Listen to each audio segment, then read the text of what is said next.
여러분 지금 이 순간에도 수많은 한국 브랜드가 일본 시장에 문을 두드리고 있습니다. 그런데 왜 어떤 브랜드는 대박을 치고 어떤 브랜드는 조용히 사라질까요? 그 핵심에는 인플루언서가 있습니다.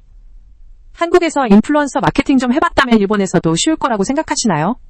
죄송하지만 그 생각부터 바꾸셔야 합니다. 이 영상을 끝까지 보시면 일본 현지에서 진짜 효과 있는 인플루언서를 찾아 협업하는 방법을 정확히 알게 될 겁니다. 놀라지 마세요. 실제로 2023년 기준 일본 시장에 진출한 한국 브랜드 중 약 70%가 잘못된 인플루언서 마케팅으로 초기 투자 비용만 날리고 실패했다고 합니다. 여러분의 브랜드도 지금 이대로라면 그 70% 안에 들 수 있다는 거죠. 이건 단순한 숫자가 아닙니다. 시간과 돈 그리고 브랜드의 기회가 사라지는 잔혹한 현실입니다. 그럼 도대체 뭐가 문제였을까요? 다음 슬라이드에서 여러분의 실제 경험과 연결시켜 드릴게요.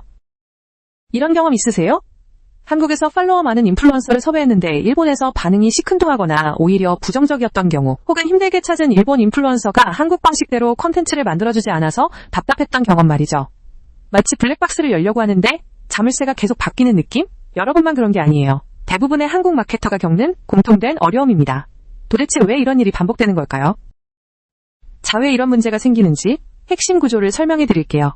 한국에서는 인플루언서 마케팅에서 팔로워, 수와 직관적인 광고 효과를 최우선으로 봅니다. 반면 일본은 진정성, 전문성 그리고 장기적인 신뢰 구축이 훨씬 중요해요. 단순히 팔로워 많은 사람에게 제품을 맡기면 일본 소비자는 또 광고 내라며 외면하기 쉽습니다. 이러한 문화적 차이가 결국 브랜드 신뢰도 하락으로 이어지고 여러분의 제품이 일본 시장에서 외면받게 되는 결정적인 이유가 됩니다. 그럼 이제 이런 실패를 피하고 진짜 성공하는 방법을 알아볼까요?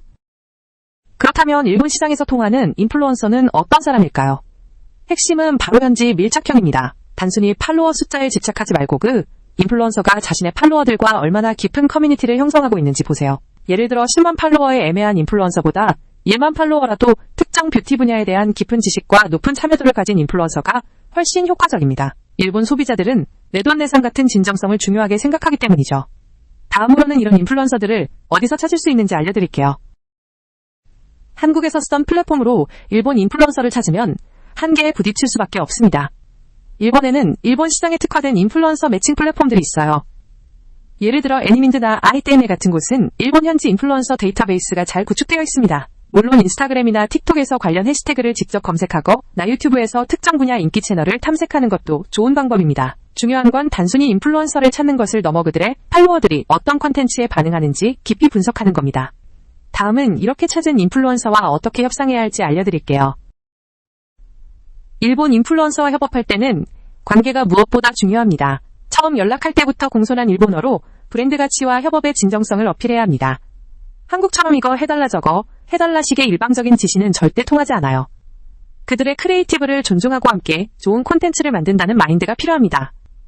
실제로 한국의 한 뷰티 브랜드는 장기 계약을 통해 인플루언서에게 제품 개발 과정에 참여할 기회를 주었고 이는 엄청난 바이럴 효과로 이어져 성공 사례가 되었습니다.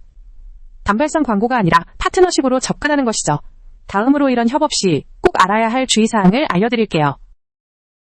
인플루언서라고 다 같은 인플루언서가 아닙니다. 여러분의 브랜드 목표에 따라 적합한 유형을 선택하는 것이 중요해요. 예를 들어 특정 뷰티 제품이라면 나노포 마이크로 인플루언서를 통해 찐팬들에게 깊숙이 침투하는 전략이 효과적일 수 있습니다. 반면 일본 시장 전체의 인지도를 빠르게 올리고 싶다면 매크로 인플루언서나 탤런트와 함께하는 것을 고려해볼 만하죠. 중요한 건 각 유형의 장단점을 명확히 이해하고 여러분의 브랜드와 제품이 어떤 메시지를 전달하고 싶은지 명확히 한 후 선택하는 것입니다. 마지막으로 이런 모든 과정을 진행하면서 절대로 놓치지 말아야 할 주의사항이 있습니다. 마지막으로 정말 중요한 것을 알려드릴게요. 이걸 모르고 행동하면 공들인 모든 노력이 물거품이 될 수 있습니다. 일본은 광고 표기 의무가 매우 엄격하며 한국처럼 내돈내산을 가장한 광고는 강력히 규제됩니다. 또한 콘텐츠 내에서 과장된 표현이나 허위 사실은 절대 금물이에요. 깐깐한 일본 소비자들은 작은 거짓말에도 등을 돌릴 수 있습니다. 인플루언서의 과거 이슈나 평판을 사전에 철저히 검증하는 것도 필수입니다. 이 모든 규정을 준수하며 진정성 있게 다가가야만 일본 시장에서 장기적인 신뢰를 얻을 수 있습니다. 이제 여러분의 차례입니다. 여기까지 봐주신 여러분께 진심으로 감사합니다. 오늘 알려드린 일본 인플루언서 찾는 법과 협업 전략은 당장 여러분의 브랜드에 적용할 수 있는 핵심 노하우입니다. 3개월 길게 느껴지나요? 하지만 이 3개월이 여러분 브랜드의 일본 시장 미래를 바꿀 수 있습니다. 주저하지 말고 지금 바로 일본 인플루언서 발굴을 시작해보세요. 더 깊이 있는 정보와 맞춤형 컨설팅이 필요하다면 언제든 J마켓 내비를 찾아주세요. 좋아요와 구독 알림 설정으로 다음 영상도 놓치지 마세요.